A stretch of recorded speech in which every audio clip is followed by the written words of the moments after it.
ರಾಜ್ಯಪಾಲರು ಪ್ರಾಸಿಕ್ಯೂಷನ್ಗೆ ಅನುಮತಿ ನೀಡಿದ್ದನ್ನ ಖಂಡಿಸಿ ಹೋರಾಟಕ್ಕೆ ಮುಂದಾಗಿದ್ದಾರೆ ಸಿಎಂ ಸಿದ್ದರಾಮಯ್ಯ. ಕಾನೂನಾತ್ಮಕವಾಗಿ ಹೋರಾಡೋದಕ್ಕೆ ಸಿಎಂ ಸಿದ್ದರಾಮಯ್ಯ ರೆಡಿಯಾಗಿದ್ದಾರೆ. ಈ ಪ್ರಾಸಿಕ್ಯೂಷನ್ಗೆ ಏನು ಅನುಮತಿ ಕೊಟ್ಟಿದ್ದಾರೆ ರಾಜ್ಯಪಾಲರು, ಆ ಆದೇಶವನ್ನ ರದ್ದುಗೊಳಿಸುವಂತೆ ಸಿದ್ದರಾಮಯ್ಯ ಇವತ್ತು ಹೈಕೋರ್ಟ್ ಮೊರೆ ಹೋಗಲಿದ್ದಾರೆ. ಹೈಕೋರ್ಟ್ಗೆ ಅರ್ಜಿಯನ್ನ ಇವತ್ತು ಸಿಎಂ ಸಿದ್ದರಾಮಯ್ಯ ಸಲ್ಲಿಸಲಿದ್ದಾರೆ. ಕಾಂಗ್ರೆಸ್ ಪಾಳೆಯದಿಂದಲೂ ಕೂಡ ರಾಜ್ಯಪಾಲರ ನಡೆಯನ್ನ ಖಂಡಿಸಿ ಹೋರಾಟಕ್ಕೆ ಮುಂದಾಗ್ತಾ ಇದ್ದಾರೆ. ಇವತ್ತು ಡಿಸಿಎಂ ಡಿಕೆ ಶಿವಕುಮಾರ್ ನೇತೃತ್ವದಲ್ಲಿ ಫ್ರೀಡಂ ಪಾರ್ಕ್ನಲ್ಲಿ ಬೃಹತ್ ಪ್ರತಿಭಟನೆಗೆ ಕಾಂಗ್ರೆಸ್ ಮುಂದಾಗಿದೆ. ಅಲ್ಲಿಗೆ ರಾಜಕೀಯವಾಗಿ ಮತ್ತೆ ಕಾನೂನಾತ್ಮಕವಾಗಿ ಹೋರಾಟ ನಡೆಯುತ್ತೆ. ಡೀಟೇಲ್ಸ್ ಕೊಡ್ತಾರೆ ಹರೀಶ್, ಲೈವ್ ಅಲ್ಲಿ ಜಾಯ್ನ್ ಆಗ್ತಾ ಇದ್ದಾರೆ. ಸೊ ಹರೀಶ್, ಈಗ ರಾಜ್ಯಪಾಲರು ಪ್ರಾಸಿಕ್ಯೂಷನ್ಗೆ ಅನುಮತಿ ಕೊಟ್ಟಿರೋದನ್ನ ಇವತ್ತು ರಿಟ್ ಅರ್ಜಿಯ ಮೂಲಕ ಪ್ರಶ್ನೆ ಮಾಡಲಿದ್ದಾರೆ ಸಿಎಂ ಸಿದ್ದರಾಮಯ್ಯ. ವಕೀಲರ ಜೊತೆ ಚರ್ಚಿಸಿದ ನಂತರ ಯಾವ ರೀತಿಯ ಕಾನೂನಿನ ಹೋರಾಟಕ್ಕೆ ಸಿದ್ಧತೆ ಆಗ್ತಾ ಇದೆ?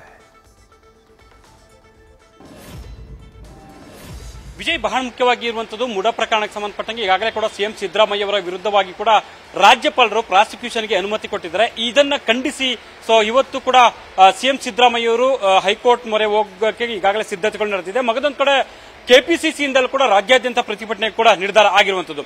ಕಪಿಲ್ ಸಿಬಲ್, ಸುಪ್ರೀಂ ಕೋರ್ಟ್ನ ಹಿರಿಯ ವಕೀಲರು ಆಗಿರುವಂತಹ ಕಪಿಲ್ ಸಿಬಲ್ ಅವರು ಸಿಎಂ ಸಿದ್ದರಾಮಯ್ಯ ಅವರ ಪರವಾಗಿ ಹೈಕೋರ್ಟ್ನಲ್ಲಿ ಇವತ್ತು ರಿಟ್ ಅರ್ಜಿಯನ್ನು ಸಲ್ಲಿಸಲಿದ್ದಾರೆ. ಅದು ಕೂಡ ರಾಜ್ಯಪಾಲರ ಆದೇಶವನ್ನ ಪ್ರಶ್ನಿಸಿ ಇವತ್ತು ರಿಟ್ ಅರ್ಜಿಯನ್ನು ಸಲ್ಲಿಸೋದಕ್ಕೆ ಕೂಡ ಎಲ್ಲ ರೀತಿಯಲ್ಲೂ ಸಿದ್ಧತೆ ಆಗ್ತಾ ಇರುವಂತದ್ದು. ಇವತ್ತಿನಲ್ಲಿ ಕೂಡ ಸಿಎಂ ಸಿದ್ದರಾಮಯ್ಯರು ಕಾನೂನಾತ್ಮಕವಾಗಿ ಏನೆಲ್ಲ ಹೋರಾಟ ಮಾಡಬೇಕು ಆ ನಿಟ್ಟಿನಲ್ಲಿ ಕೂಡ ಆರಂಭ ಆಗುತ್ತೆ.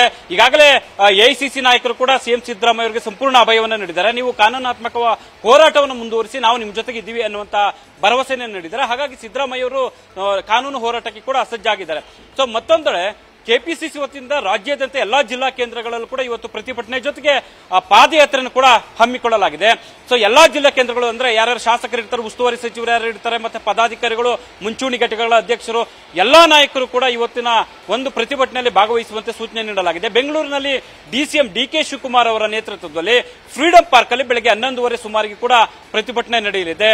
ಮುಖ್ಯವಾಗಿರುವಂತದ್ದು ಕೂಡ ರಾಷ್ಟ್ರಪತಿಗಳು ರಾಜ್ಯಪಾಲರನ್ನು ವಾಪಸ್ ಕರೆಸಿಕೊಳ್ಬೇಕು ಅನ್ನುವಂತ ಆಗ್ರಹವನ್ನ ಕೂಡ ಈಗಾಗಲೇ ಕಾಂಗ್ರೆಸ್ ಇಂದ ವ್ಯಕ್ತ ಆಗ್ತಿದೆ. ಹಲವು ಸಚಿವರು ಕೂಡ ಈ ನಿಟ್ಟಿನಲ್ಲಿ ಒತ್ತಾಯ ಮಾಡಿದ್ದಾರೆ.